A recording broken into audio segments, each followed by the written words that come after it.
закладами вищої освіти. Мене звати Катерина Супрун, я представляю Міністерство освіти і науки України.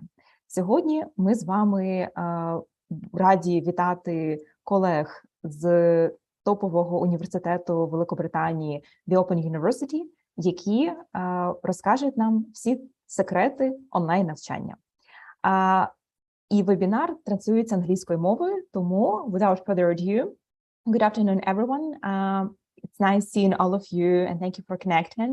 My name is Katerina Sopran, and I'm working at the Ministry of Education and Science of Ukraine. We are very happy to welcome all of you here today at this webinar organized by our partners, the Open University here for Ukrainian universities specifically, with the support of the President Fund on Education, Science and Sport and Karma Consultancy Group. We are increasingly happy to be able to welcome all of you here today.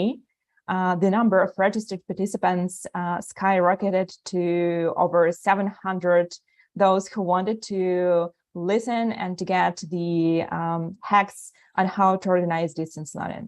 So this webinar is increasingly important right now for our higher education institutions, as most of them have transitioned to online delivery, either in full or partially. They have been successful in that, but we would anyhow be very happy and glad to benefit from additional insights of the Open University on how to organize distance learning. So the Open University is the university that organizes the learning process in online form exclusively, which means they know best how to deliver online lessons, how to do the assessment, how to work with educational design. And we are very happy for their support to Ukraine on this matter and for their commitment to share the know-how and the skills on the topic. I would like to welcome the team of the Open University here today. It's Sarah McKay, Senior Project Manager, Vice Chancellor's Officer of the Open University. And I would pass on the floor to her to say just a couple of words at the beginning and then to transition to the team. So Sarah, the floor is yours.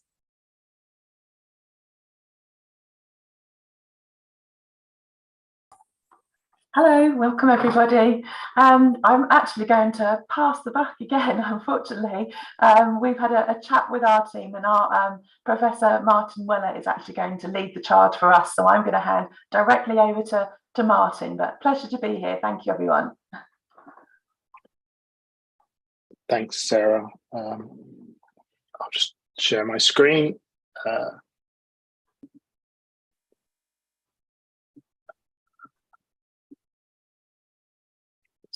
Sorry.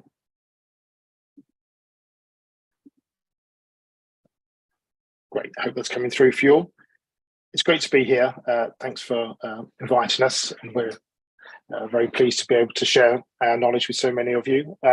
Yeah, as Katerina said, there's a lot more than we were expecting. So I think that's brilliant, and we're so pleased so many of you want to come along. It does make, I think, it perhaps difficult to be interactive with over 700 people, obviously. And so what we'll try to do is to follow the chat, and if we can answer the questions at the end we've got 15 minutes at the end of our session today, we'll try to wrap up questions, but if not, we'll try to follow up afterwards. And we've had quite a few questions through already, so we'll try to answer those, but if not, we'll follow up later as we can. So with such a large group, feel free to leave as you need to. Don't feel you need to let us know. That's brilliant. I think I'd like to see this, and I think we all see this as the start of a dialogue with you, really. The Open University is committed to supporting our Ukrainian colleagues. And so don't think of this as the sum of our knowledge, but really the start of our knowledge. We're going to give you a taster, an introduction to some of the things we offer. We'll provide the slides afterwards that can be shared. So there's probably quite a lot of information in them, so don't feel you need to sort of take it all in now. And that's how we're going to start. So I'll just give you the agenda. So this is the agenda for the day. I think our aim really is to kind of provide an overview of what we do, a kind of introduction. So we've chosen two aspects in particular to go into detail, which is learning design and assessment, but we could have chosen many others. So don't don't think these are the only things to offer. And I think what we wanted to give here was give you a feel for the sorts of things that we could offer and that we have expertise in and that you might like to follow up with. So we're going to start with an introduction from my colleague Andrew Law, who will give you an overview of the Open University and how we work. And then it's back to me, and I'm going to just talk briefly about how you can conduct online learning and achieve some of the things that you might want to achieve that you do in a face-to-face setting. And that really will set the scene for the talks that are coming. And then my colleagues Natasha and Mark will give an introduction to learning design, which is how we go about designing our courses. And there's lots of rich material in their session. And then my colleague Simon Cross will talk about online assessment. Online assessment is an issue that often comes up when people move to delivering content online. And so Simon will give you an overview of some of the work we've been doing at the Open University and elsewhere.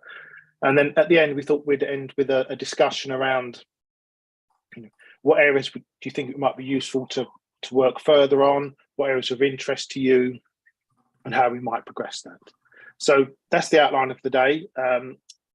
We've allowed 2 hours. It might run slightly longer with so many people here, but let's say feel free to leave as you need to do.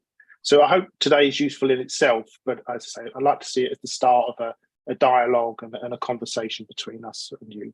So without further ado, I'm going to hand over to my colleague Andrew to give an overview.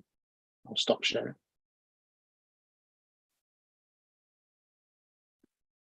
Hi all, this is Andrew Law. I'm going to give a very quick introduction to the Open University.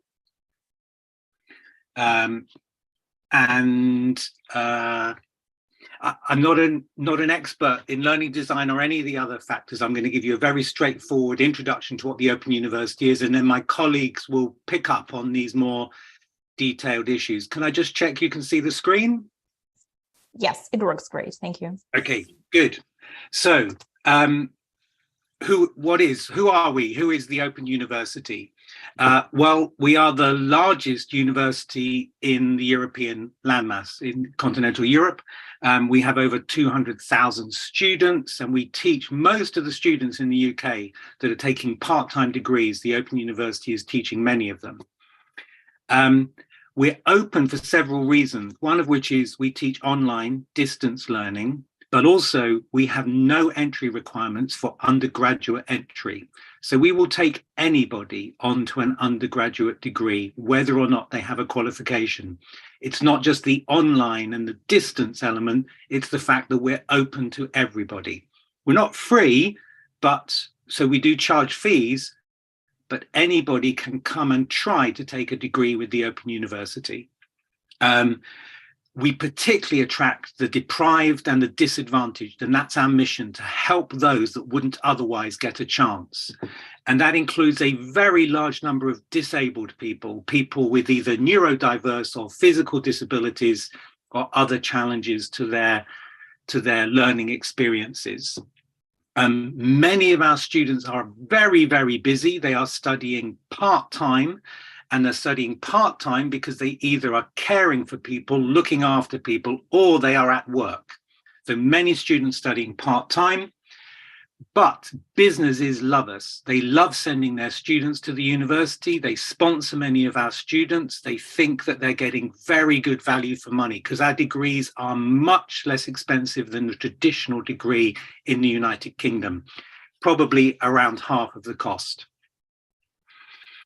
So what do we do? How does this all work? We have 130 degrees broken up into 450 modules. Most students learn around 8 to 16 hours a week part-time, if they're studying part-time, over several years, not 3 years, over several more years. They can study at full intensity. They can study full-time, but most students are studying part-time. And we have to cater for people studying at home, at work, in prisons. We are the largest educator of students in secure environments. We think prisoners should have an opportunity to improve their lives. So we educate prisons. And I say submarines here because we're also a very large trainer of the military forces in terms of degrees. And we have to work out, how do you get people learning when they are hundreds of thousands of miles away under the water, so in submarines. As I say, 200,000 students, 4,500 tutors at least, and the support element of our teaching is critical. These are not lecturers, they are tutors, and we'll come back to that, particularly Simon will come back to that later, roughly in groups of 15 to 20. We are online. That means we are making millions of transactions a day and millions of quizzes and assessments. And again, Simon will come on to the assessment element later. So very much online, very much distant, mostly part-time, and significantly focused on people whose lives are very, very disturbed and disrupted by other things, caring or other disadvantages. The only little bit of Ukrainian I could find, but we do have some Ukrainian on our site, and some of it's publicly available. There is a web address at the bottom there, and you can see. The reason I put this up is we do have some free learning in the public domain. And one of the things that we have there are examples of bits of our courses. And some of them have been translated into Ukrainian.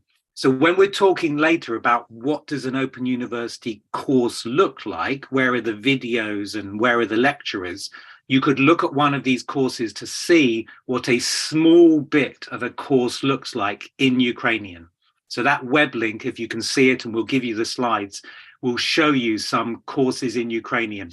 Jumar and the other teams here are working on translating more courses, more short free courses into Ukrainian. There will be some there, and they're really there at the moment to support the refugees that are coming into the UK, so that they have some basic learning in Ukrainian that they can benefit from.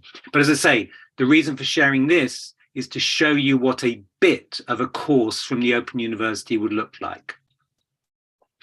And as I say, these are not lectures, they are not recorded lectures, they are courses written online. Okay, the other key aspect of the support in terms of online is having tutors. So these again are not lecturers speaking in recordings, they are meeting their students in groups of 15 to 20 people once every 2 or 3 weeks in an online synchronous environment, although it's recorded. If students want to look at the recordings afterwards, asking questions, helping them understand difficult subjects, dealing with issues that they're dealing with, and really critically, helping them with other issues apart from the teaching, but pointing them in the direction of other support that they might need.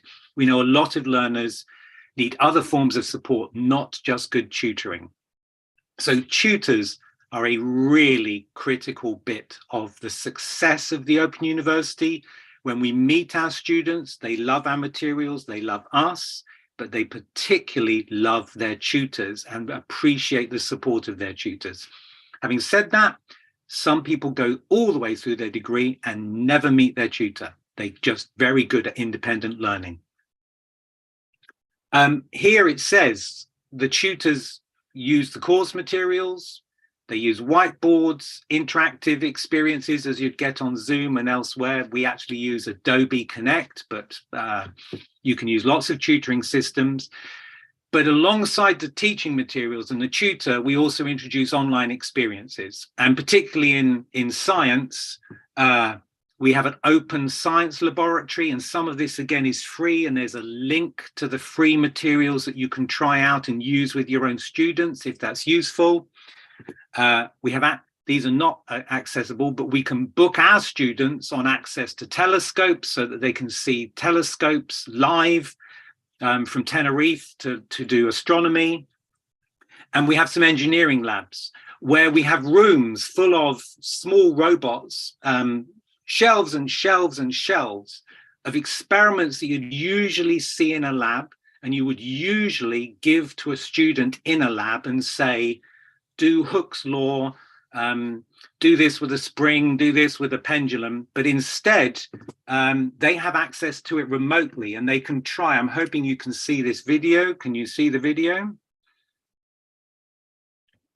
So this student is looking at a video, a live stream of their robotic experiment in a lab.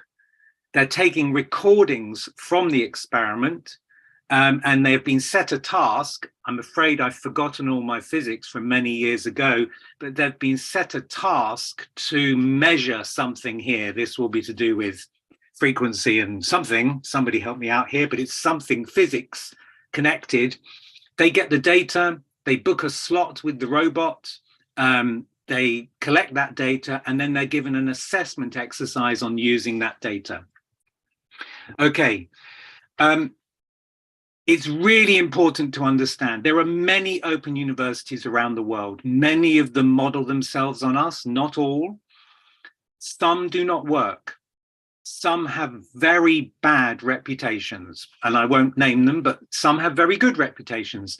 I would just like to state it can work, and it does work in the United Kingdom. We have a very high standard of rating in the UK. We are in the top 6 of all British universities in terms of student satisfaction. We provide the largest number of chief executives in industry than any other university. That includes Cambridge and Oxford. We have more CEOs, chief executives, than Cambridge and Oxford produce. We produce the 3rd most graduates for tech companies, and we are also a research university. Most of my colleagues that you will now talk to, not me or listen from, they're researchers. They have PhDs and postdocs, and they are doing proper, really good research. We're particularly good in educational research. So we also have a good research reputation, and we do take postgraduates. I think that's probably me. I think that's enough to, I hope, give you a sense of what the British Open University is. I know I've spoken very quickly, but the slides will be here. Martin, shall I hand back to you? And I think next, well, I'll leave you to pick up, Martin, and I will stop sharing. Oh, I will leave that up while you want. I think you have to stop sharing so I can share. Cool. Yeah. Thank you. Just to say, I think at the moment, we can't go into the chat. We can only talk to hosts and panelists. So I wanted to say to everyone, we're not being rude, we're not ignoring you. For some reason, we haven't got the everyone option. So I don't know if we can sort that out. So I hope you can see that okay. I'm going to give an overview of good online learning, some principles. I think this helps set the scene for the 2 presentations that you'll have that come afterwards. I've spent a long time doing online learning. I launched our first major online course in 1999, and that had like 15,000 students. So we've been doing this for a long time. And I think since the pandemic and lots of universities have had to do online learning, I've seen some of these sort of myths and beliefs shared about online learning that you often see come up in conversations or in the media. So I've picked out some of these that I think from our experience aren't true. So people often say students don't make social connections. They don't make friends when they're only online. They need to be on campus. Or you can't do group work effectively online. Another myth is often that it's cheaper to do online learning. And as Andrew said, you can do online learning badly, and that probably is cheaper. But if you want to do it well, it probably costs as much as a face-to-face course, but it's a different type of expenditure. There's often a myth that it's lower quality than face-to-face education. And again, that needn't be the case, although you do have to work hard to make online learning effective. And there's also a myth, I think, that all students prefer face-to-face education. Now, it's true, many students do prefer face-to-face, but as Andrew was just saying, for lots of students, being able to work online, be much more flexible, really suits their lifestyle. So I think we need to be just aware of these kind of myths that get perpetuated about online learning. So I thought I'd pick out 5 elements of online learning and just go through some of them based on our experience at the Open University and the research that's been done by us and other people. So the first of these I thought I'd pick out was group work. Often people want to conduct group work on a face-to-face setting. And when they try to move that online, they encounter problems. So I think one of the big differences is whether you're working what we call synchronously, so in real time, everyone's online at the same time, or asynchronously, which might be via email or an online forum, so people are not all online at the same time. And actually, that makes a really big difference in how you conduct your group work.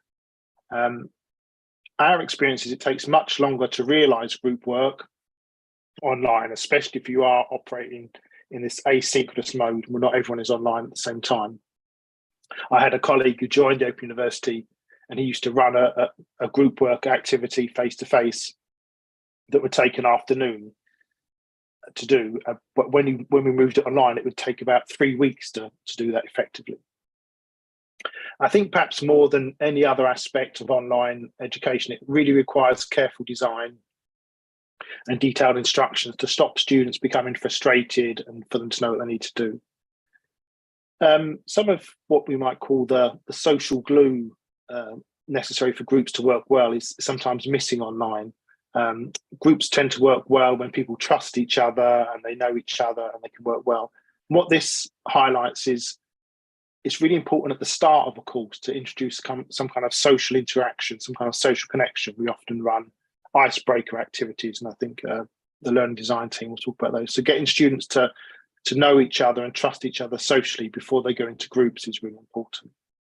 But there are also some benefits about operating online. So it means your group activities can be based around things that happen online much more easily. So that might be making a document together, making media together, finding resources, commenting, those kind of things. So students are in the online space already, so it makes doing some of those activities much more easy for them. And although the asynchronous elements means it sometimes takes longer, it also provides flexibility and reassurance for many students. Lots of students don't like group work and they struggle to make their voice heard in a group.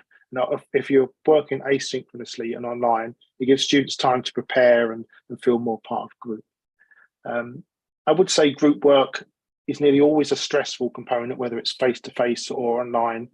And so I think you just need to be careful in your design of a course, and the learning design team will talk about this, of knowing when a group project is coming up and almost preparing students for it so that, it's not a risk factor and they don't get fed up and want to drop out. So, group work is completely achievable online. I wanted to explore this asynchronous element more. So not everyone is online at the same time. And I think often when people move to online education, they adapt the lecture model. And so we have a lecture at a certain time and we have live seminars or live discussion groups.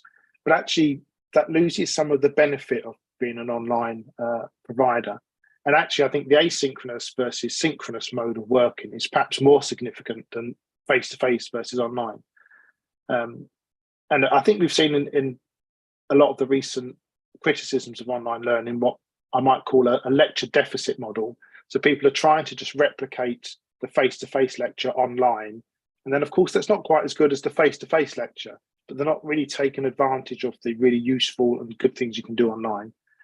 So if you're operating asynchronously, you can make extensive use of online materials. You can have all your content in a virtual learning environment.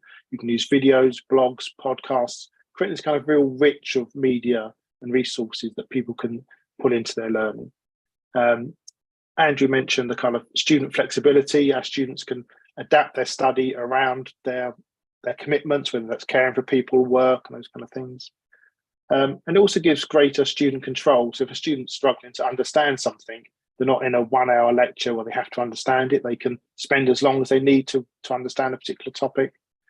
And similarly with the group work, it really gives people time to interact. So often we find that students who might be quiet in a face-to-face setting and not be the people who put their hand up will join in an asynchronous discussion forum where they can think carefully about their answers and type them out and research them. So it gives them a voice, but they might not have it.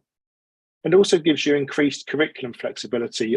I run the Open degree at the Open University, which combines 250 different modules that students can pick and choose and create their own learning pathway.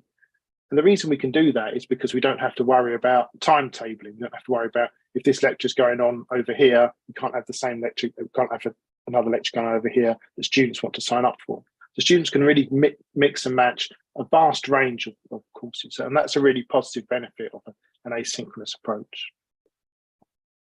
I think learning design is another of my 5 aspects, and the learning design team will go into more in detail. So I won't say much, but I think really it's probably the key element to having a good online course and a good online experience is to really think from a design methodology. What is it you want to do and how are you going to teach it? And I think often we don't see that when we're on campus. We know that design is determined for us. We'll have so many lectures and a seminar, some seminars and maybe some lab sessions, and that's set up and that's how those things run. And there are many different approaches to learning design, and the team will go through the one we use at the Open University. And it helps you consider questions like, if you want to teach a particular topic, what's the best method for doing that? If I had to do a particular type of activity, maybe I should vary it so students aren't doing all the same type of activity. What's the workload for these different approaches? We've done a lot of work on workload for our students and how that affects their retention and performance. And also to think about, what can you do with new technologies? So it really allows you, I think, to take a step back and to think, what can I do to teach this subject rather than just the standard lectures? And so I think familiarity with our lecture-based model means that often you have a kind of inbuilt sense of what learning design is without ever thinking about it explicitly. And this is a chance, I think, when you move online, to think again about how you might want to teach subjects. Assessment, Simon will talk about this later, but I think I've put it in here because I think often it's the first area that people focus on when they shift online. So during the pandemic, we saw a big shift to online exams because we couldn't have people coming to the same places.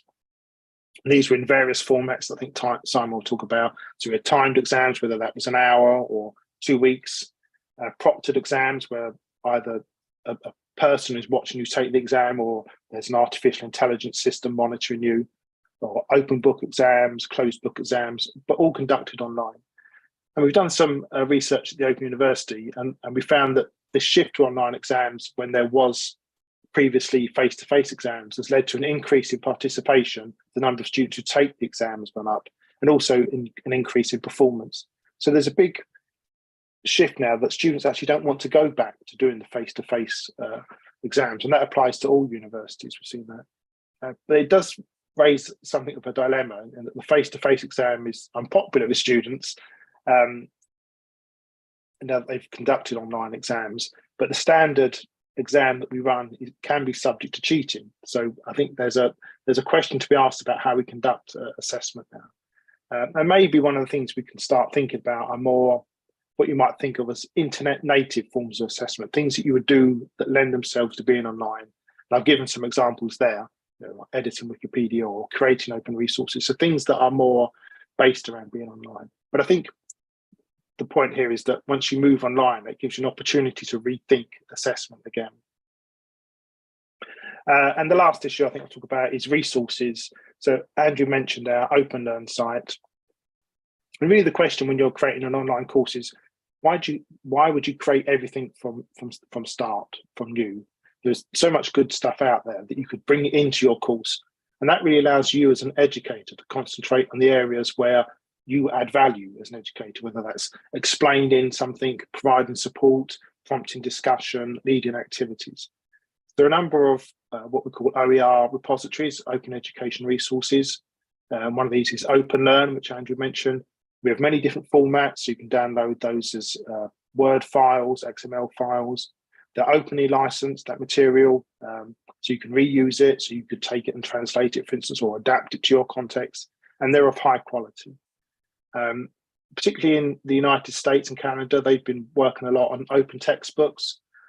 These are all openly licensed books, particularly in subjects like statistics, that again, you can take and adapt and reuse for your own context. And there's also a number of other places, like YouTube is a great site for finding really good resources, and the Khan Academy provide lots of useful videos. So you could quickly build up quite a rich texture, quite a rich course from using other people's resources that you don't need to create from scratch. So I think one way to think about this is we use this word affordances, which really just means what is the technology best for? And face-to-face has many good uses, and I think you can use that. So for instance, I think asynchronous discussions, when everyone's not online at the same time, is really good at getting detailed dissection and analysis of a document. It gives people a long time to go through a document and find other resources and references. But it's not very good, for example, compared with face-to-face or Zoom for making decisions. If you want to make a quick decision, it's better to be online at the same time. So I think you can think of wherever you are and whatever you're doing as a set of sliders or a scale of things that you want to think about. So given those 5 elements I've talked about, group work, you can conduct the face-to-face version of that or some kind of fully online version of that. And it may be for each institution, you move these scales up and down as you decide what you want to progress through. So I'll just conclude now. This is just to kind of give you an overview. I think when you think about doing online learning, there's a real range of changes that you can do to how you teach. And I think you need to think of it as the start of a journey. It's not just you've converted to doing face-to-face lectures into online, and that's online learning done. It's really about how you start building, adapting different parts of that. And online learning can be as good, and for some students and in some circumstances better than face-to-face learning. And I think we really need to think about what's best about online learning and how to make best use of those elements that it gives us, those benefits. And I think it's often the starting point is that we recreate the face-to-face model, but I think we shouldn't just think that's the end point. We should think about moving beyond that. So I'm going to hand over to my learning design colleagues now. I'll stop sharing and go over to them. Thank you. Thank you, Martin. Okay, I'm just going to share my screen with you. Okay, hopefully you can see that. Can you see the screen? Yeah, got that. Yeah, thanks. You've got it. Wonderful. Okay, so welcome everybody, and it's great to be talking to you all. I'm joined by my colleague Mark Williams, and we're both senior learning designers at the Open University, and we're just going to give you a quick introduction to learning design at the OU. So just a couple of things. We'll turn our cameras off so that you can focus on the slides because there's lots of information there, and we will be sending you the PowerPoint so you don't have to take too many notes. We may mention modules.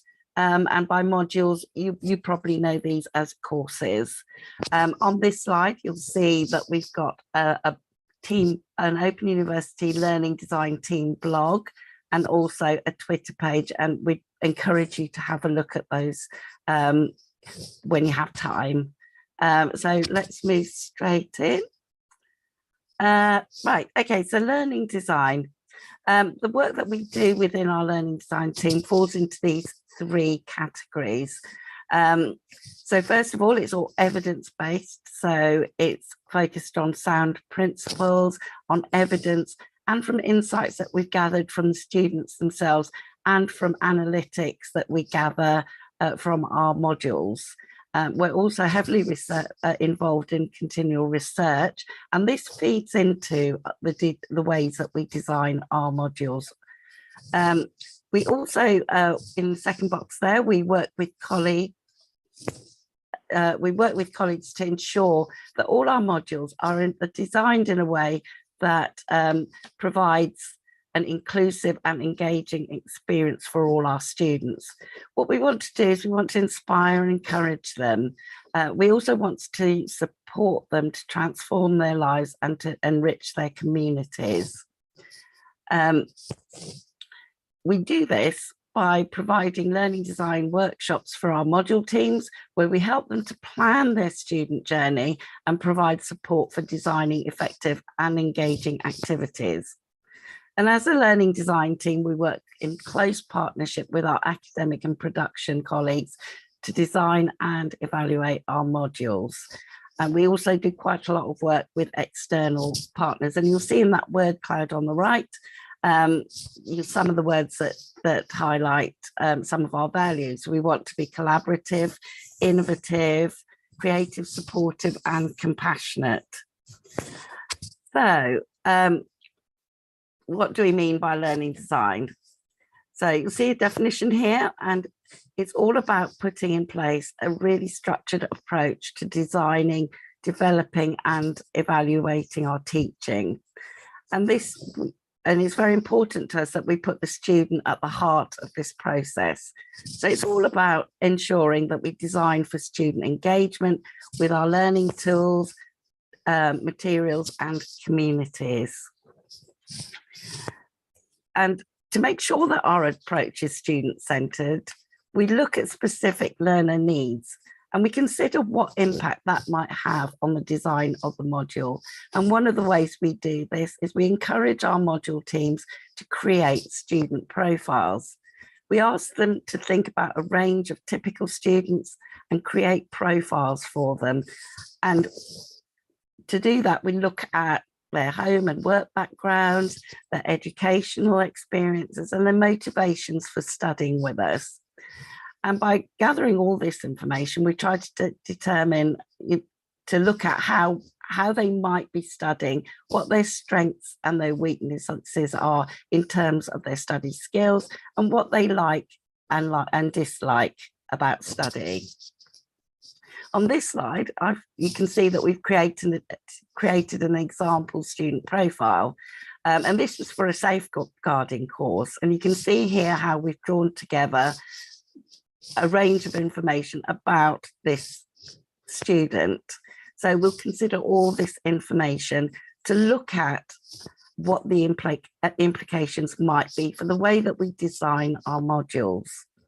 And this means that we can identify any issues and we're able to address them while we're designing the materials. Other ways that we put the student at the heart of what we're doing are real-time student feedback and by using a student panel based around curriculum design. So the real-time student feedback gives us an opportunity to support student success while the module while the students are studying their modules. And this takes a form of a short questionnaire or a series of short questionnaires that are placed at pivotal points within the module. So that might be perhaps a week before the students start to work on their marked assignments.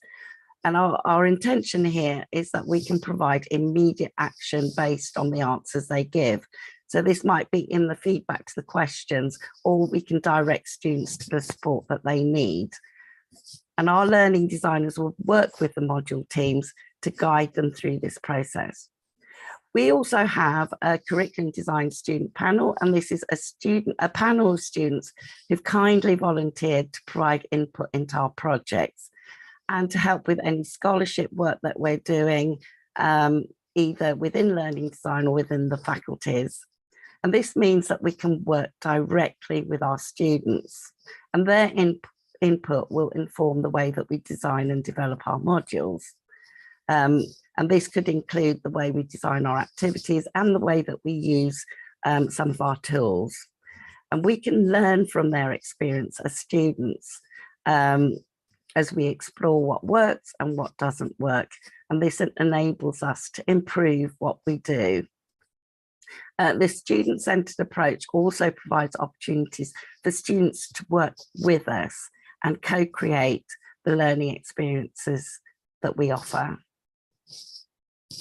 So we've developed a carefully considered core offer for our module teams. And our work will usually begin with a learning design workshop, which I'll describe a bit later. We also offer targeted workshops and sessions, and these help the module teams to design with retention in mind.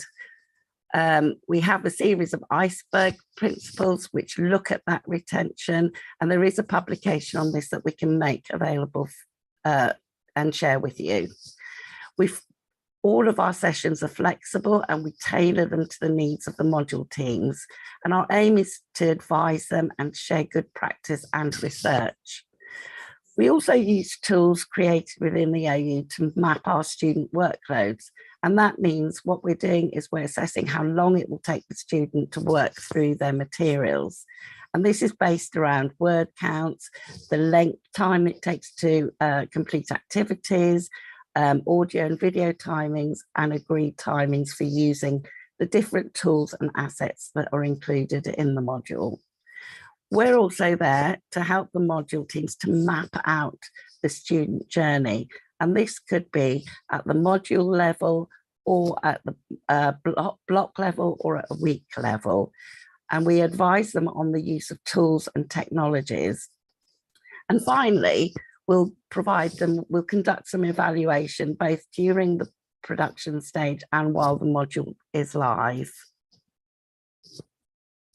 And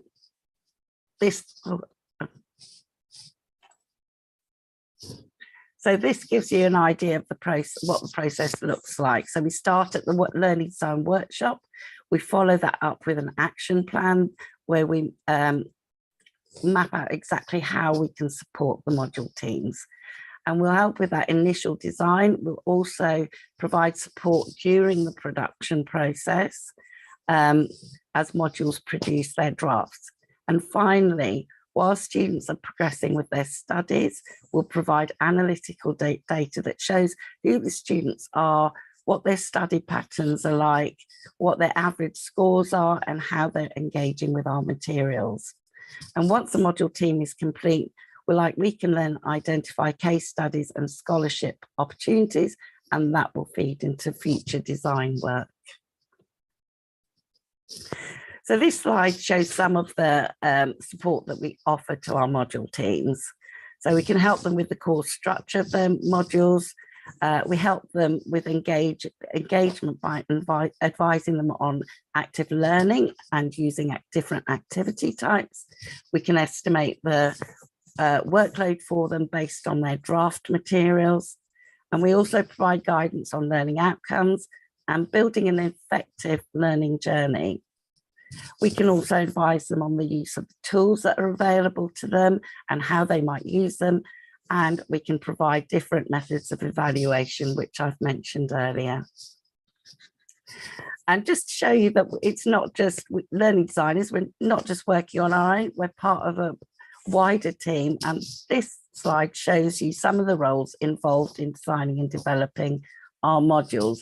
And as you can see, there are a lot of people, but we do work collaboratively with everybody to make sure that we produce consistent and effective teaching and learning across all our qualifications. This slide I thought I'd share with you because it shows you where the learning design takes place. So we come in right at the beginning of the planning stage for each of our modules, and we work with the teams through the design and the development stage. And during this period, we'll make a series of a number of recommendations and suggestions for how the module teams can manage those risks, challenges and opportunities. And we provide them with all the support and guidance that they need.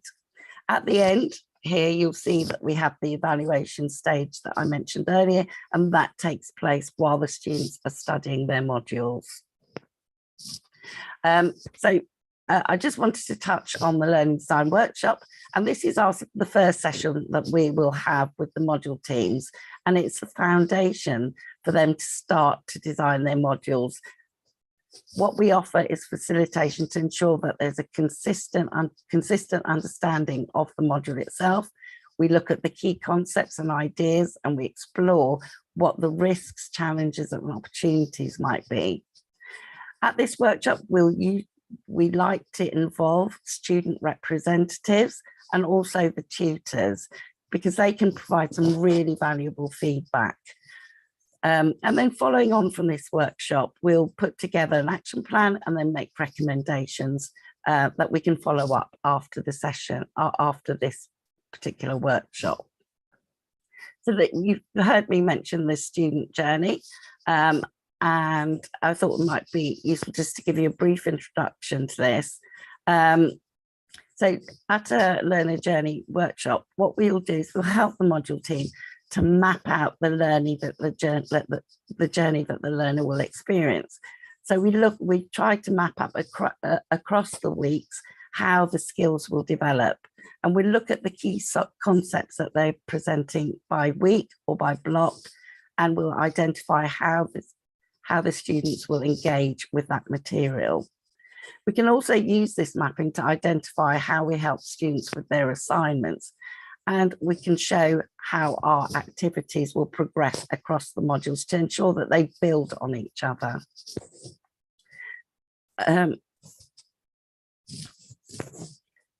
Oops. Right, okay. I noticed that earlier there were some questions around the design of activities. So I thought I'd just provide you with a brief outline that I hope will help you. So we use a constructively aligned approach that looks at teaching and learning as a whole system. So we make sure that all the aspects of teaching and assessment work together to support quality learning. So we start here with our learning outcomes, and we make sure that any activities that we design provide opportunities for the students to meet those outcomes. And we also ensure that the assessment is designed to assess how well the students have achieved those outcomes. So this slide just shows you the 3 stages of designing activities. So what we ask ourselves is, what will students be doing? And what will they be doing based on the learning outcomes that we've provided? We also ask ourselves what the learners will create as a result of each activity, and then we make decisions on how the activity will be delivered. So what are the tools and platforms that we'll use, and what will the student be producing?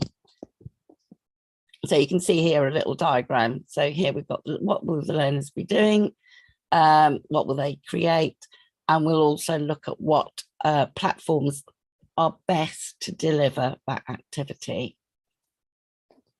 At the Open University, we've identified 6 core activity types. Now, what we'd like to do is we encourage our module teams to use a variety of activity types, not to just stick to one. And this means that the students are going to be more engaged with the materials that they're studying. So we might have assimilative, which is reading, watching, listening, thinking about things. We try to get them to look at finding and handling information. We'd also like them to communicate and debate, discuss and argue. We have productive activities, which means that the students will actually be creating something. And we have activities based around practice, and that is putting students in real world situations or simulated sessions. So you can see together, using that range, we're going to keep students much more engaged. And then we have assessment at the end. So looking at different types of assessment, which Simon is going to cover later on. So this is my final slide before I hand over to Mark. I just wanted to mention that we work very closely with careers and with our library team. And this is so that we can ensure that employability skills and digital and information skills are embedded into the activities. So our colleagues in employability and in the library can look at activities and make suggestions on how we can include these skills. And at the Open University, we've developed a very robust employability framework, which has identified the skills that that employers are particularly looking for, and our digital and information literacy team have provided a very good framework for developing those information literacy skills. So I'm just going to hand over to Mark now. Thanks, Natasha. That was really clear. So what I'm going to be doing now in this part of the presentation is giving you advice and guidance in an area that we work with in our kind of work with module teams. So in this presentation, I'm going to focus on how we help our module teams to get learners working together. And as this quote makes clear, this is all about helping learners feel comfortable working with others in a trusting way so they can share ideas and help others with their learning. So this is about how we design this into our modules and courses when we work with our module teams. So if we go to the next slide. Thanks, Natasha. So collaboration can involve learners discussing themes with friends and family, sharing knowledge and experiences, as well as research with other learners, working in small groups to solve problems, having discussions with peers, and giving as well as receiving feedback to help improve work. And this is as well as working with other learners and a tutor in a tutorial session. There may even be opportunities for learners to work within their local communities. And all of these things are important too, and importantly can be brought back into online learning. So next slide, Natasha, that's great. We know that learners will engage in activities if they help develop their understanding, their knowledge, their skills, and help them to achieve. Therefore, as learning designers, we'll work with teams to find suitable opportunities where learners can work together to solve problems and develop a better understanding of their subject. So these opportunities mean that learners will participate in them. It's how we get buy-in with our students, and that's really important because what we realize is that our students are becoming more and more strategic in their learning. Next slide. We want to make sure that the benefits of activities are clear to our learners, and therefore, when we're planning activities where learners will work together, we will find ways to link this to assessment so learners can achieve marks. Designing collaborative activities also helps teams to develop important life and employability skills for their learners, such as teamwork, communication skills, sharing ideas, and feedback to develop work and developing roles and responsibilities. Okay, next slide. The one thing we want to avoid is learners feeling anxious about working with others, and we know that this can happen. So as learning designers, we know that we have to give learners the opportunity to prepare for working in group tasks. If we don't do this, learners could well drop out of the courses and modules by feeling that they lack the skills to engage in these successfully. So for group work, we will help to design steps that prepare learners. So for example, in this example, this could involve learners researching what roles individuals might have in a group, practicing those roles using case studies, for example, trying out group roles in pairs before moving to a larger group task. And at the cornerstone of all of this is learner reflection. We would want learners to reflect on all aspects of preparation in order to show that they kind of understand that. Part of our role as learning designers is also to show teams what technology is available to help learners work collaboratively. So we will help them to consider ways of using it so that learners are clear that although they're working online, they have a community of other learners working alongside them. And this is really important because this will stop them feeling isolated. We will also use technology to bring the learning community into the course or modules gradually to help build up learner confidence. So for example, we can use word clouds, aggregated polls and forums to help learners gain a sense of belonging to a group. And these technologies can help learners see the responses of others who are studying on the same course as them. And they can share ideas and see the responses of others, using these to understand how other learners are thinking.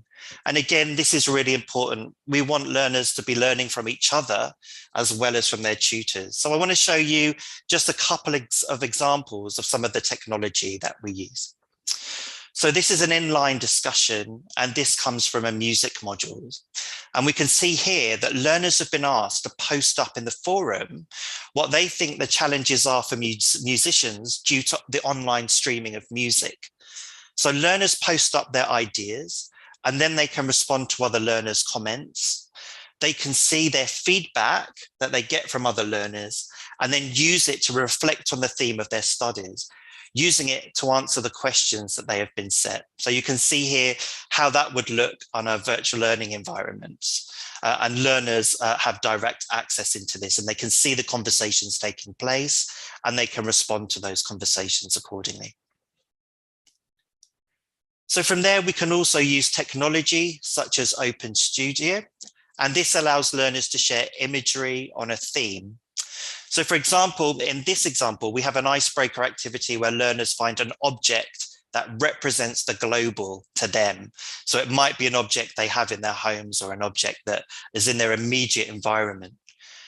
They can share this with others as a way of getting to know others and to respond to the images other learners have chosen to display. So this kind of means that they can ask more about those objects, or they can express an opinion about those objects.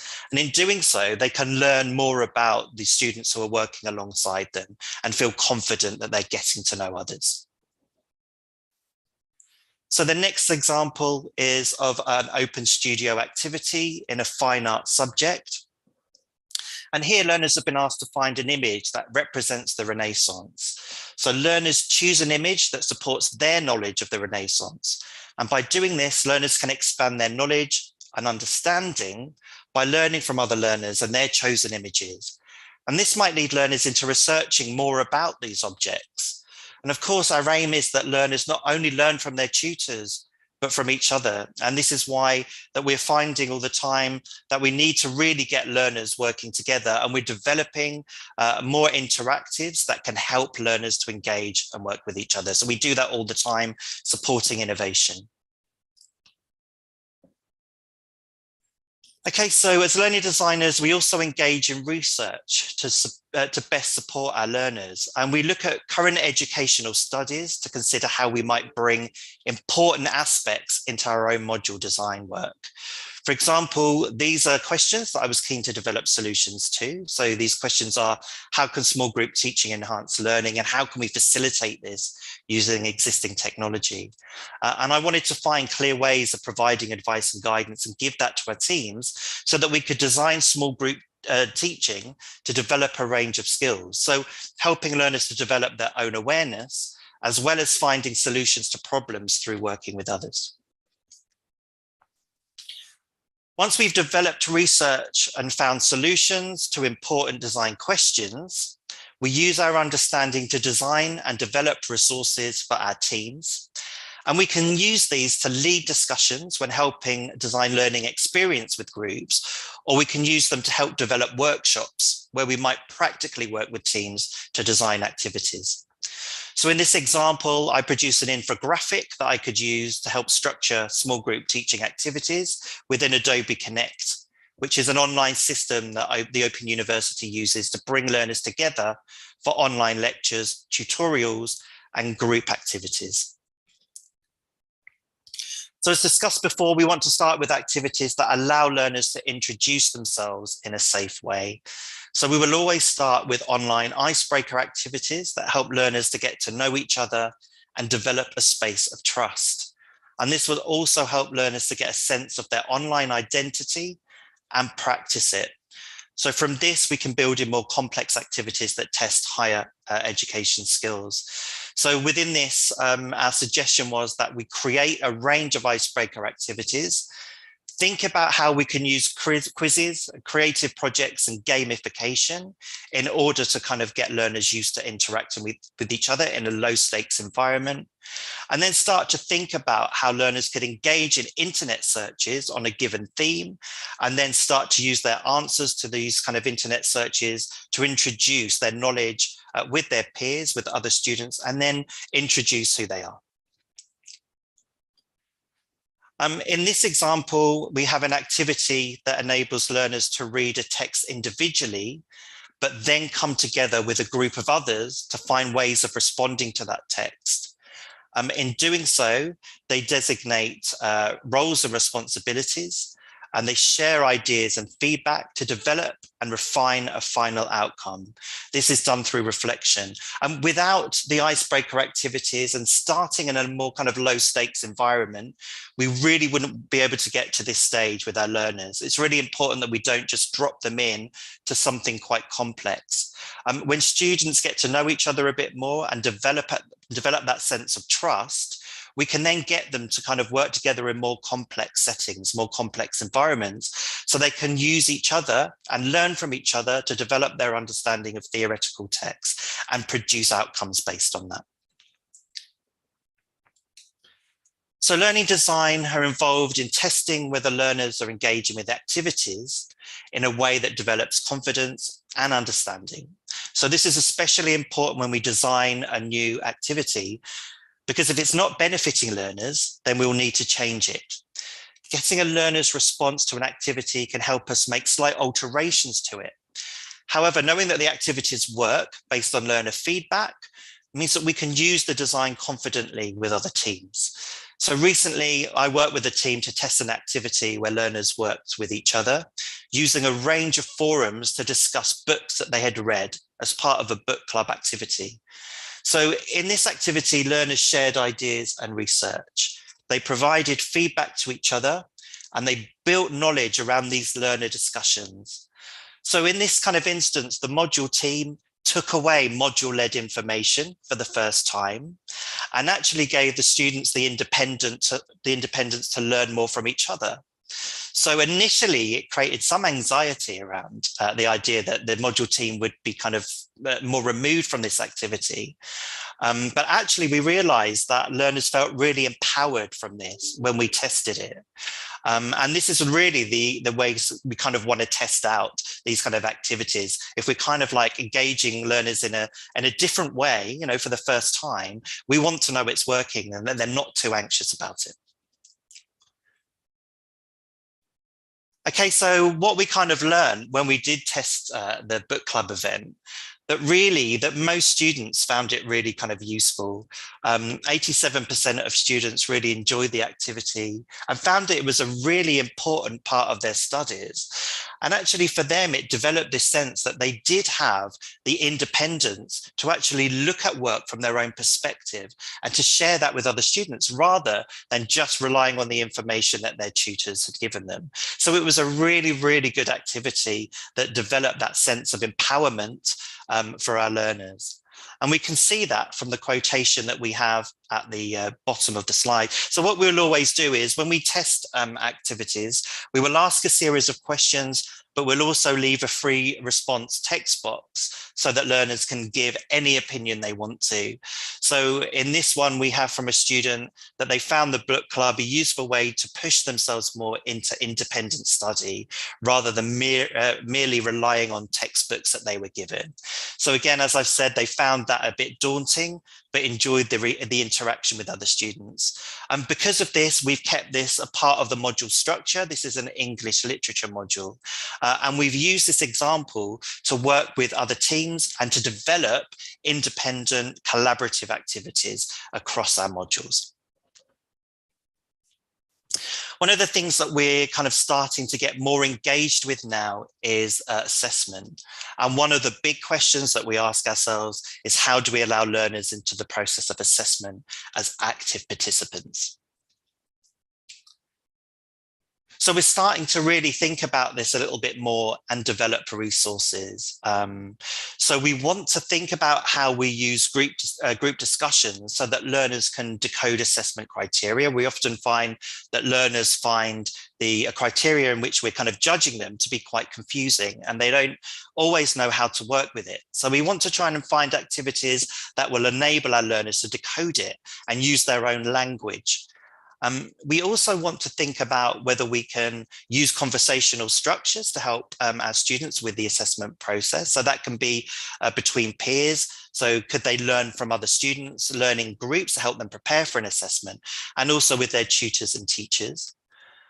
We want to think of more ways that learners can bring their personal experiences into assessment. So how can they use that experience to communicate in a way that they want to, and also to bring their own stories into assessment so it seems more relevant to them.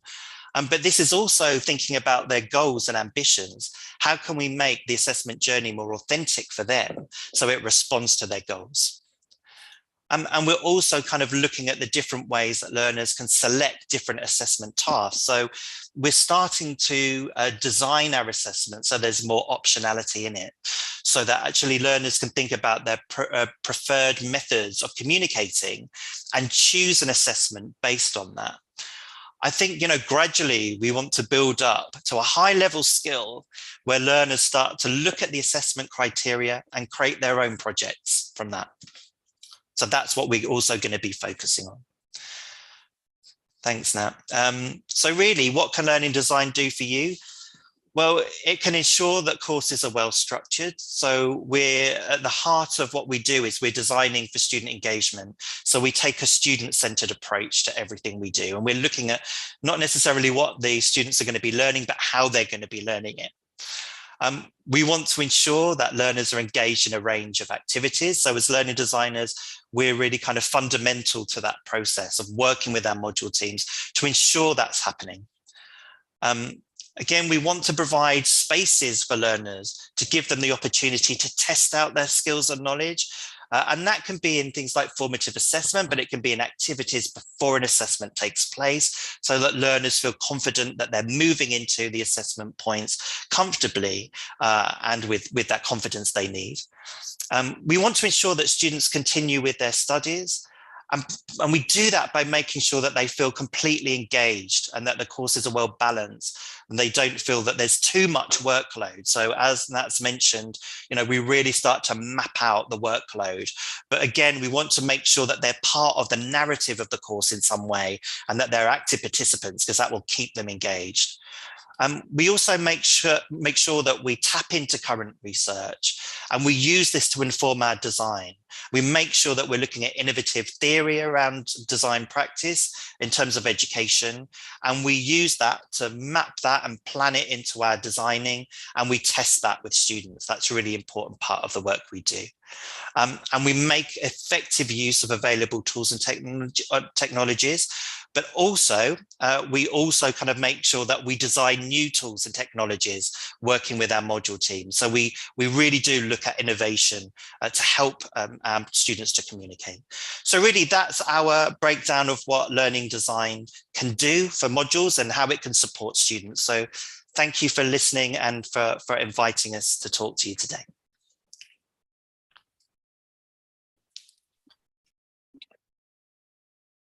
Excellent. Thank you very much, Mark and Natasha, and brilliantly on time as well. Thank you. Just say we can now access the chat. So perhaps Mark and Natasha, you could put the links to the blogs and the resources in the chat for everyone to see. That'd be really useful.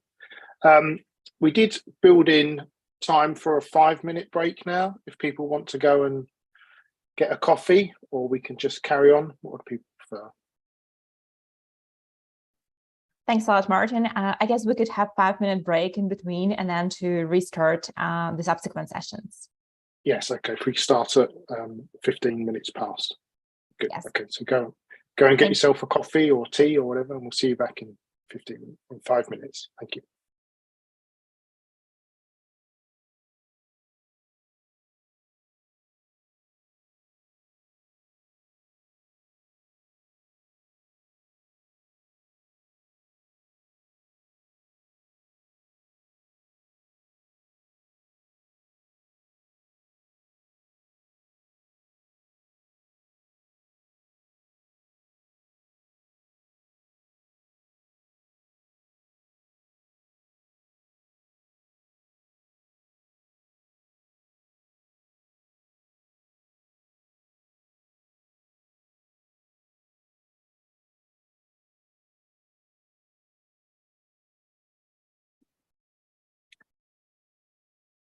If you're there, Simon, do you want to try putting your slides up?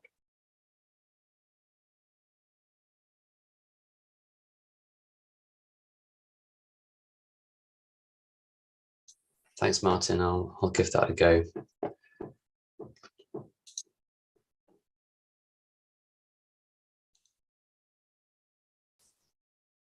Okay. I think I have to wait until the the current splash page comes off.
All right, then we're coming back slowly to the webinar. Simon, could you try share your slides right now?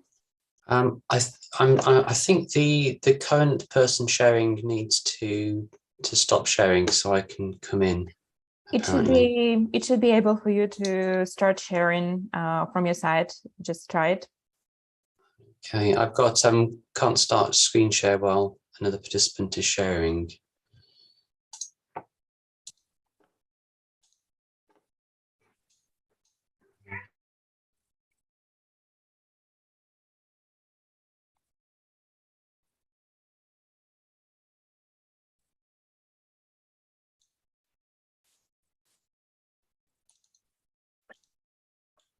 Yeah, whoever's sharing this needs to stop sharing, and then Simon can share, I think.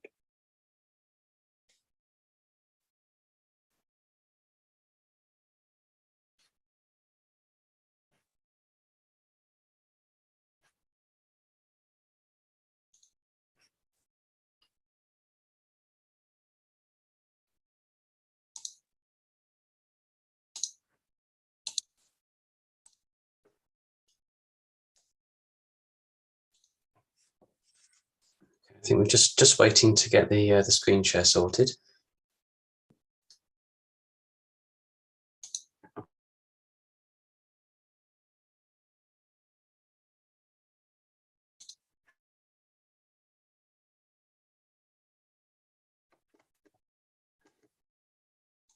All right, then let's continue. Okay, that looks better. Okay. So let's start slideshow. Okay, so can everyone see this? Okay. Yes, looks great. Perfect.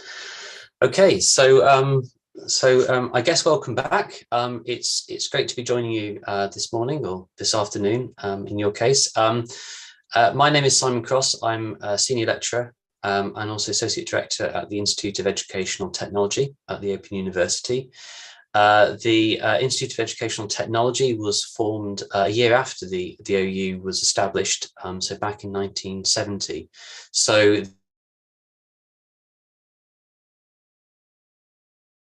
the Institute is an indication, both also as we're still around today. It's a recognition of how important educational technology is to the university and continues to be to the university. One of my research interests is in assessment, and I'll be sharing some of those insights along with a variety of other things in this presentation. Obviously, I think when I sat down to write this, I realized there was so much to say and so little time to say it. What I plan to do in this session is to talk a little bit about assessment at the Open University and try to retain this learning design frame a little bit that was shared in the previous session. And I also want to share with you and to maybe to give some takeaway messages that might help you think about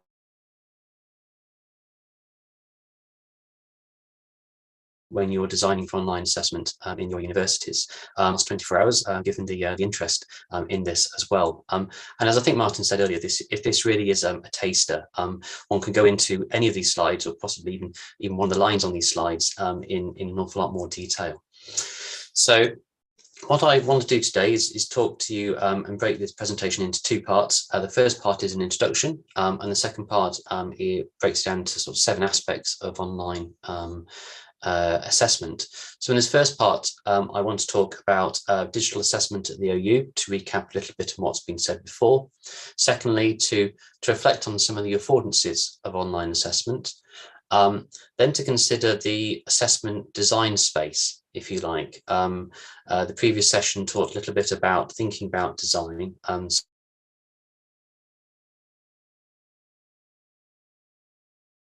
On assessment phrased in a kind of learning design speak, if you like.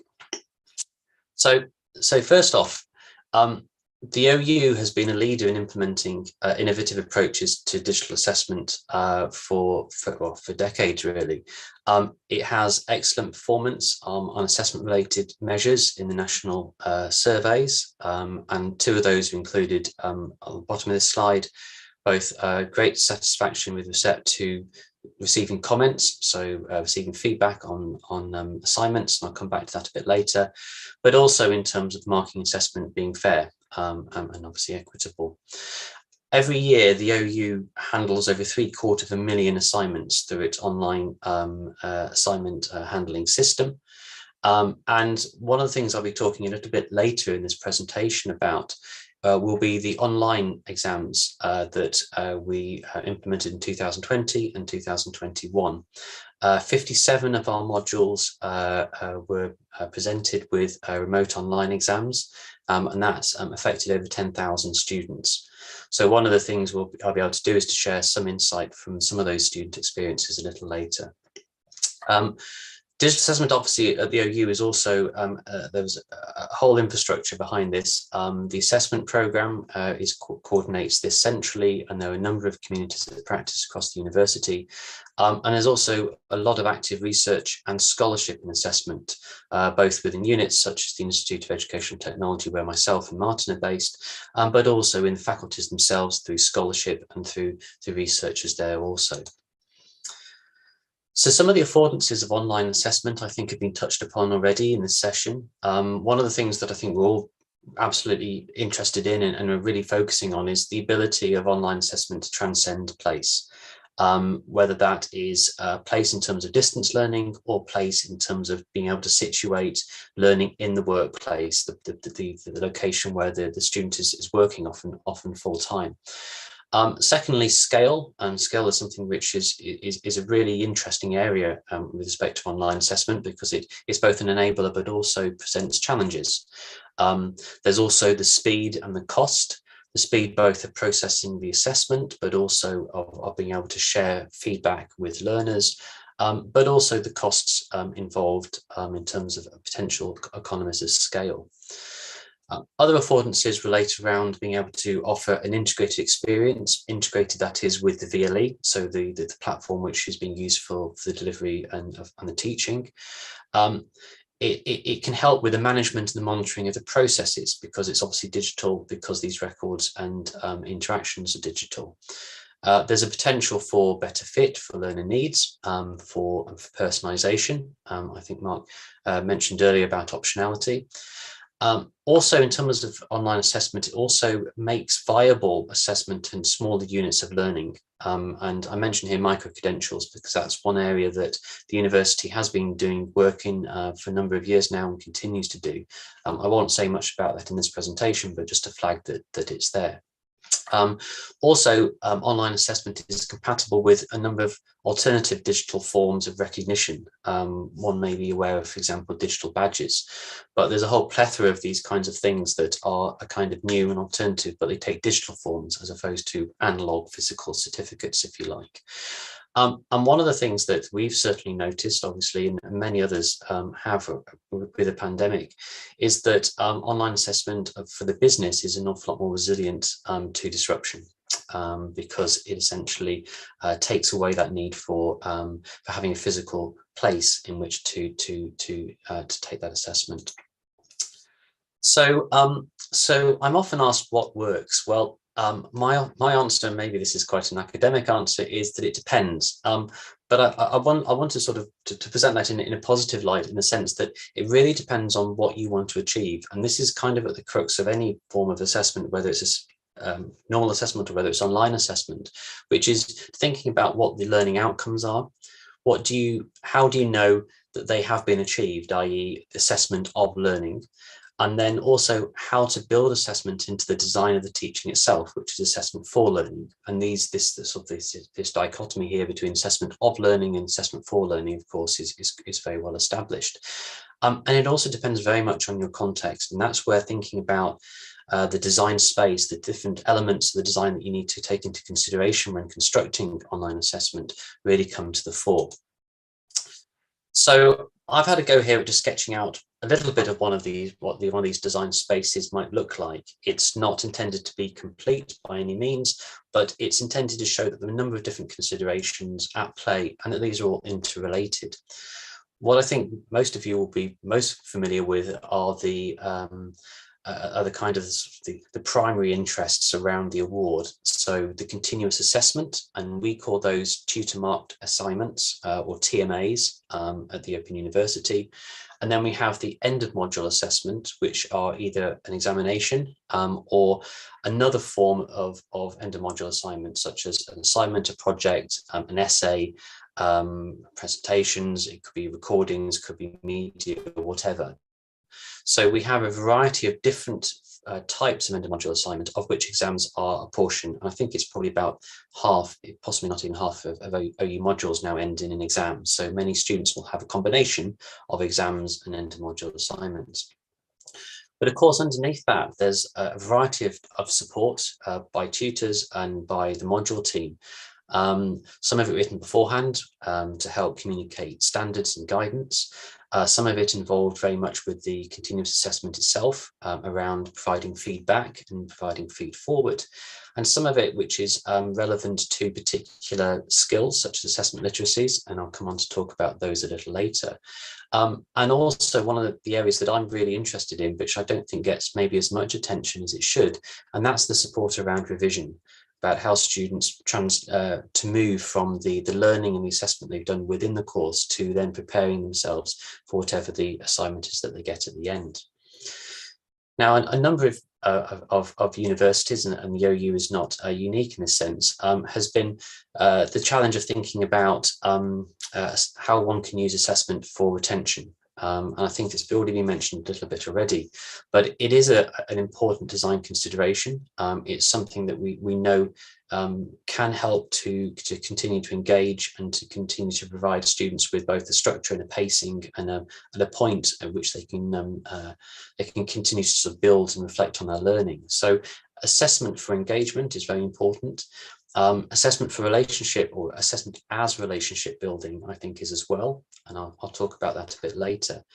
And there's also other elements that one can introduce in retention. One of those, of course, is the retake or the resit, which can happen after the end of module assessment. And finally, for the purposes just of this exercise at least, thinking about the building into your online assessment methods of quality assurance and also quality enhancement. So how can one use assessment and the output from assessment to better improve teaching? And you've heard a little bit from the learning design team about that already.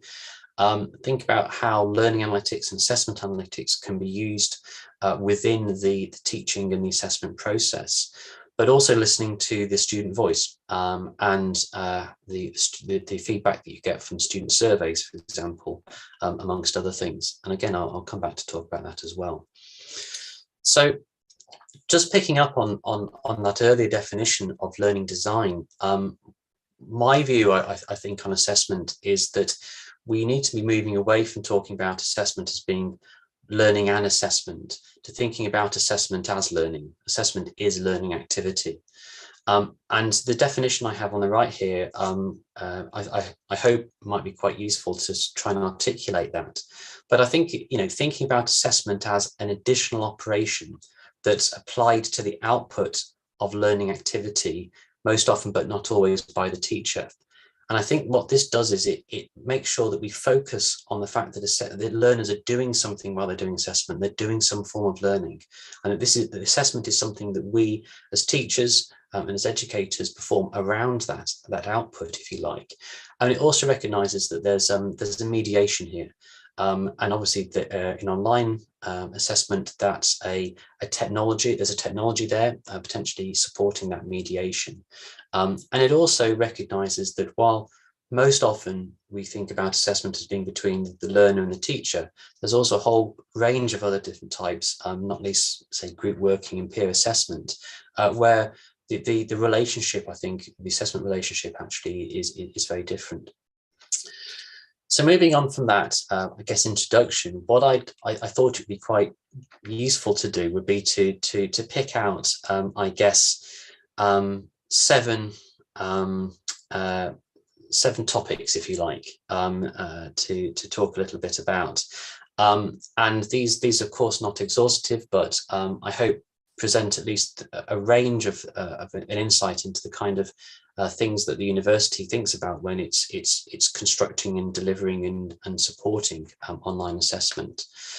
First of all, look a little bit about the technologies and the impact on learner experience, then move through talking about our continuous assessment, our tutor-marked assignments, to give you a little bit of a sense of how we organise that.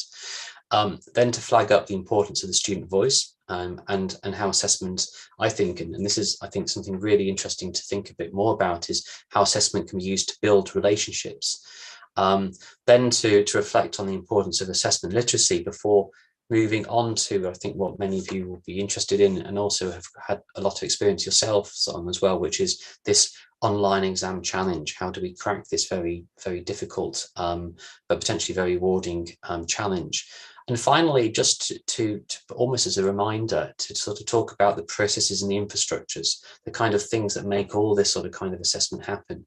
And I think that's one thing which the university, having been doing this for so long, has got a lot of expertise in as well. So first of all, technology impact. The OU has been, of course, using technology for quite some time. And I think this is really important, both in terms of teaching, but thinking about the learner experience.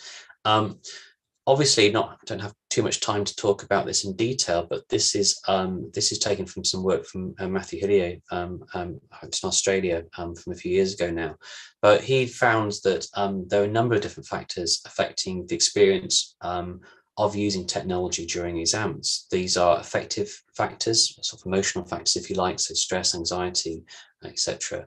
The validity and the reliability of the assessment and the test itself, if you like, in terms of how accurately and reliably it's actually testing. Security, which I think many of us would sort of see as academic integrity, possibly. Practicality, which of course is a really big thing when you move online, respect to access and respect to use, if nothing else. Sixthly, the impact on the student experience of producing.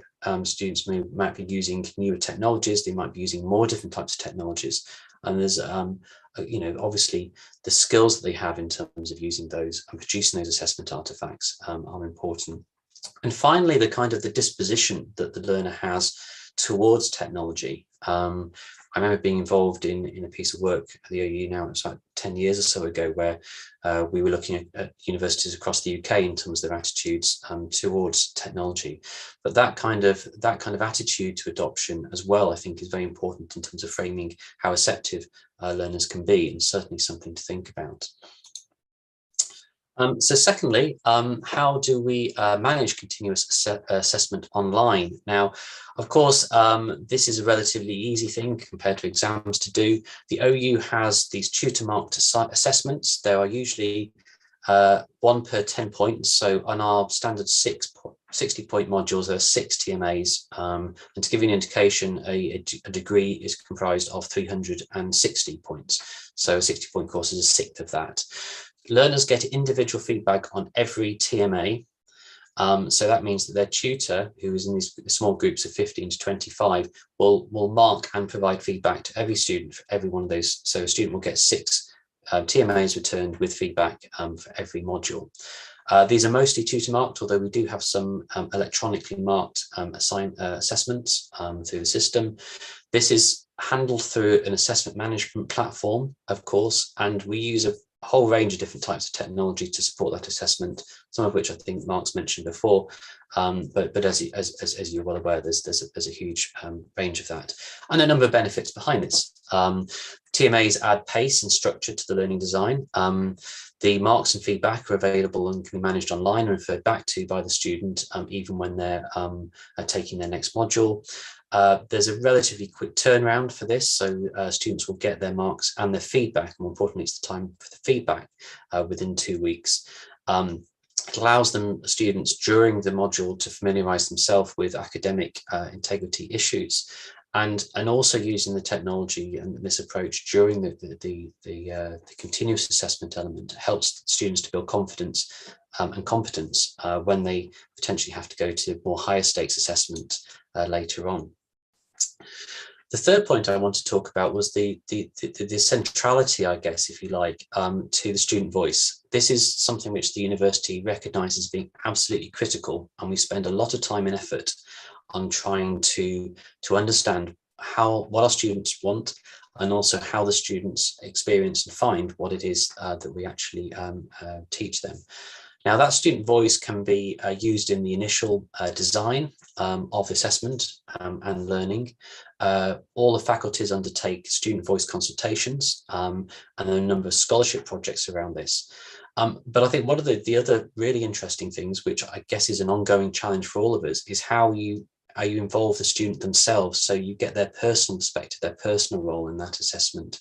And I'm thinking here, for example, of things like dialogic feedback. In our surveys, we found that although 81% of students talk to their tutor for advice before they submit their assignment, only around 19% of students will contact their tutor afterwards. Now, that could be because the feedback is excellent, but there's also an opportunity there to be thinking about how one involves the learner more. And the other thing that we have been doing and developing are a number of different types of research instruments to understand that experience. They're the national ones, the National Student Survey. The Open University has its own student experience of a module survey, and that's a survey that goes out to students on all modules every time they finish a module. So we have data for all our modules, but that's quite high level. It has a few questions about assessment. And what we also have, though, are more research orientated instruments which dive down a lot more further. So one of those is the Student Experience of Feedback Assessment and Revision Survey, which I lead, and that has around about 120 question items. So it really drills down and helps us to look at the relationships between these different elements of assessment in a lot more detail.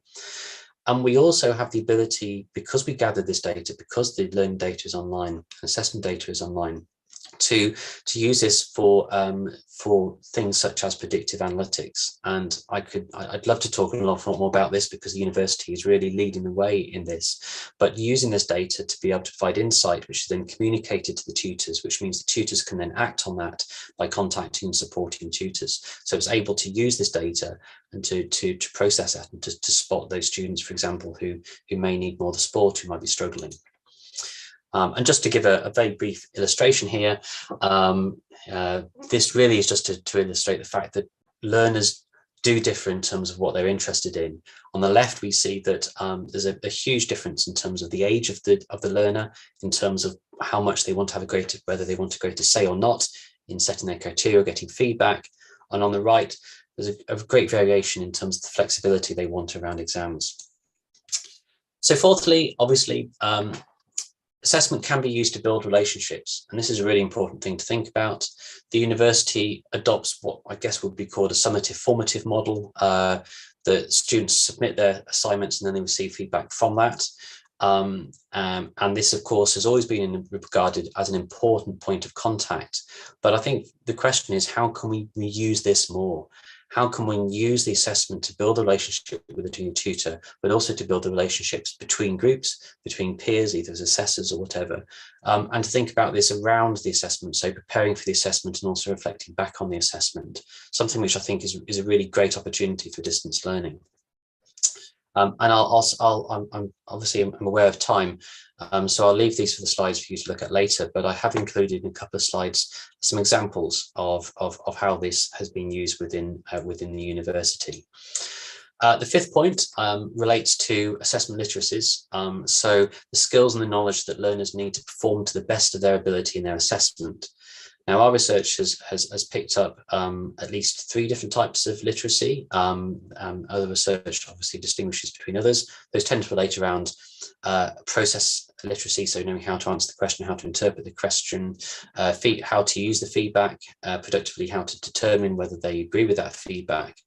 But the key thing here, I think, is the fact that moving online introduces new types of literacy. So you've got technology literacy, you've got a greater literacy around academic integrity, and you've also got that great awareness of being able to manage your new spaces. So the place where you undertake your exam, for example, which often is the same space that you're using for study as well.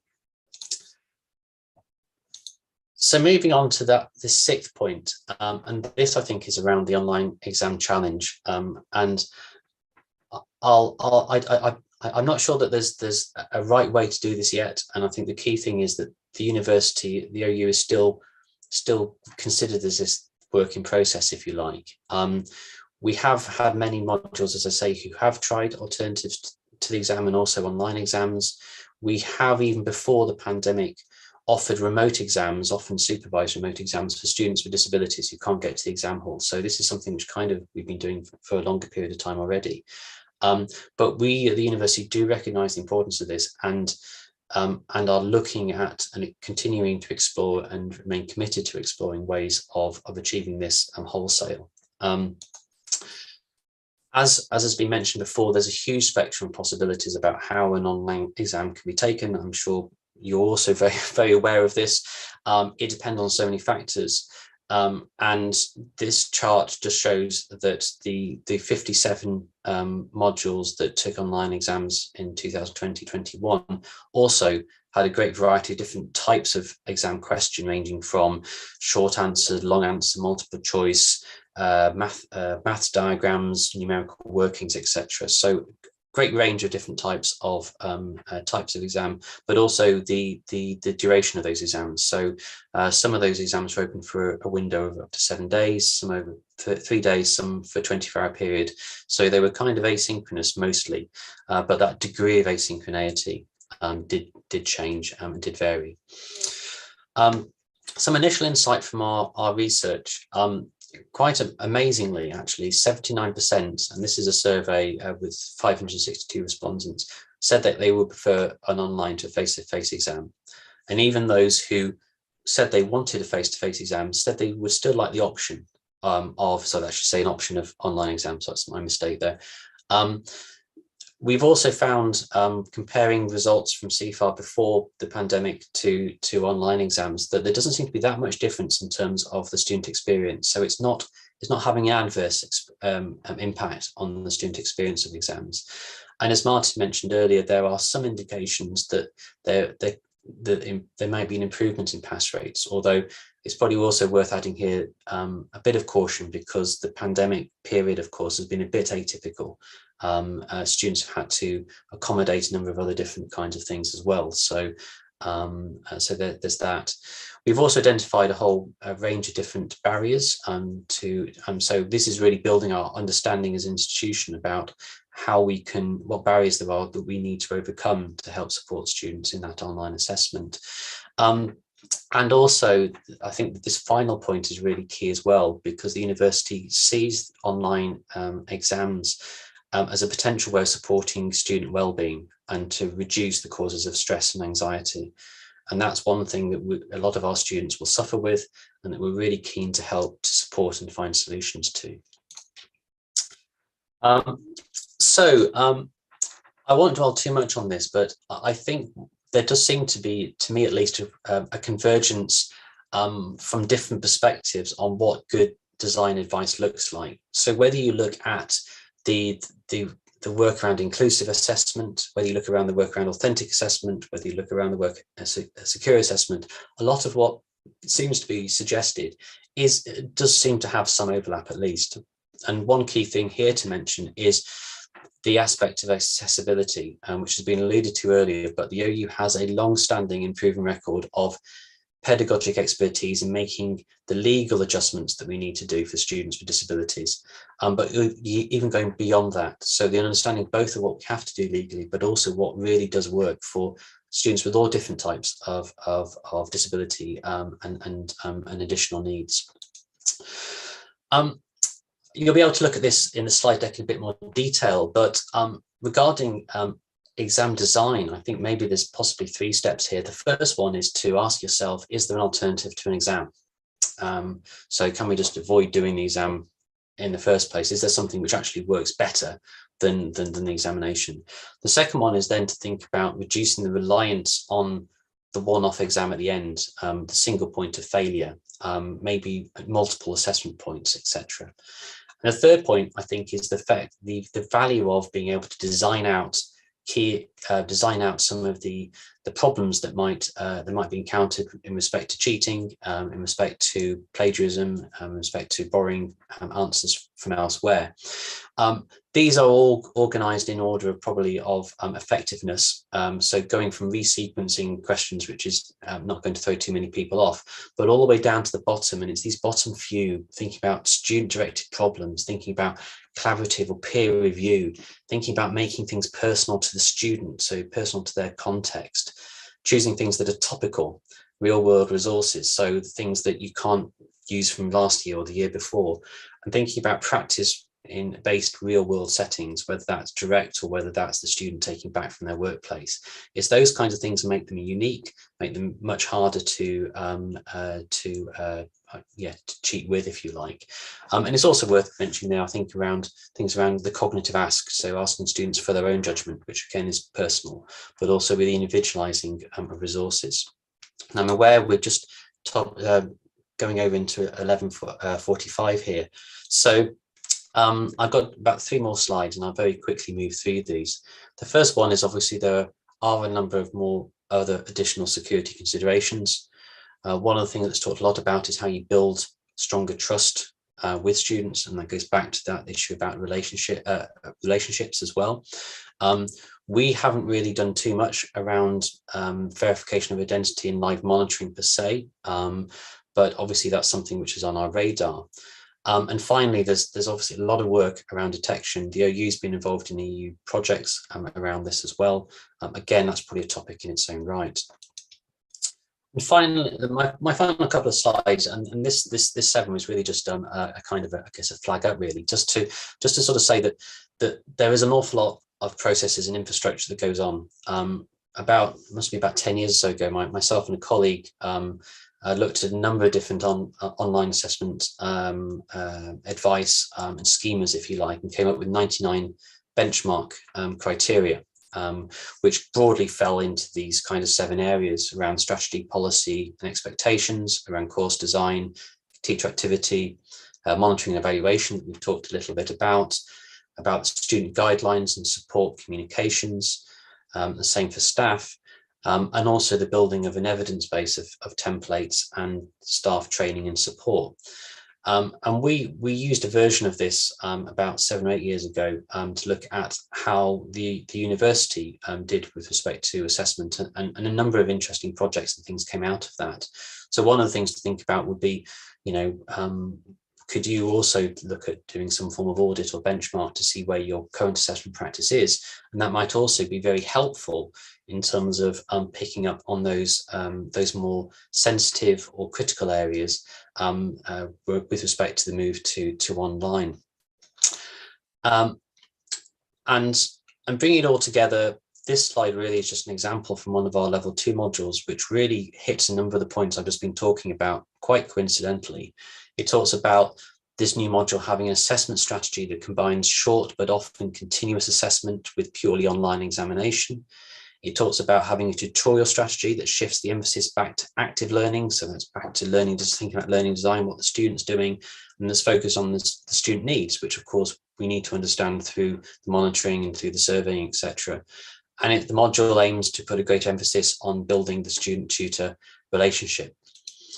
And that's it. I think obviously the university has a substantial amount of experience, both in the designing and running, but also the managing and the evaluating online assessment. And it's hopefully been able to share just a little bit of that with you today. So thank you. Thank you very much, Simon. That was excellent.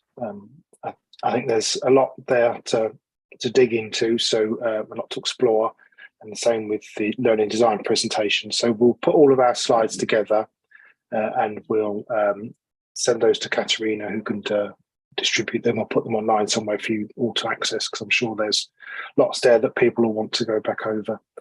So for the final session, I'm going to hand back to Andrew to kind of run an exploration or discussion around other issues you might want to explore, or if there's any questions that we tried to answer the questions in the Q&A session. If there's more you want to explore, please come back. So over to you, Andrew. Thanks. Thanks, Martin. Thanks, colleagues. Obviously, I'm not an expert in any of this domain, but what I have done is shared some of my colleagues' work in the chat, particularly access to other free courses that we have, free, genuinely free. There are no strings attached. So, and they're also free in the sense that you can copy them, translate them, and adapt them. They're available under Creative Commons license. We prefer you don't sell them to anybody else, but you continue to provide them for free. So I've put several links in there so you can see those courses. We also have a slightly less well known, but for smaller institutions, we have a free open Moodle system where you can build your own course. It's got to be a course that's free and open to other people. But if you don't have your own learning management system or you don't have a Moodle, we have a free Moodle. There's no charge to use it. You can place a course there and teach. I don't think at the moment it's got the Ukrainian language pack on it, but it's a Moodle, and you can certainly build courses there. Many people have. We're working with a potential new Open University of Ghana and a potential new Open University of Kenya. And they're certainly, with Simon, I think in particular, have been using the Open Moodle system to develop some of their courses. So there are lots of free courses. Do take a look at Open Learn, and the links, I think, Katerina, are in the chat, aren't they? They are there. Yes, definitely. Links are in the chat. And then for all the registered participants to this webinar today, we'll be sending out this information-packed email with all the links and all the additional materials, including presentations from today. Great. So very difficult to have a conversation with 250 people. We've tried to take questions and answer questions where they've come in, and I hope we've had a chance to do that. In terms of next steps, Katerina, we probably need to talk offline about where we can go next. We were given a list of questions that you would like answered, and we're aware that today we haven't answered all those questions. Where it's practical and feasible, we will look at those questions offline and see if we can provide some written answers. Not all, some of the questions were quite complicated with very, very significant systems maps that would need to be applied and developed and so on. But we will try and answer some of those questions separately and provide you with those over the next few days or weeks. But otherwise, Katerina, is there anything else we should or could do at this stage? I believe it's been really amazing opportunity already to have you with all the presentations. I'm scrolling through this chat, and it looks like it really met the expectations and even exceeded them. So we all look quite sad with everything. Unless there is something else you would like to mention from your side, we could try wrapping up. And I would like to stress once again what a pleasure it's been to have you here today. And thank you very much for your commitment to help our universities in Ukraine to understand how to teach online more effectively, in a more engaging way, and to make sure that assessment can be done properly too. So thank you very much for these presentations that we had with you today. And we'd be happy to discuss further the possibilities of additional support to our universities in these challenging times. Well, look, colleagues, at my end, unless I've missed anything, I think on behalf, have I missed anything? No.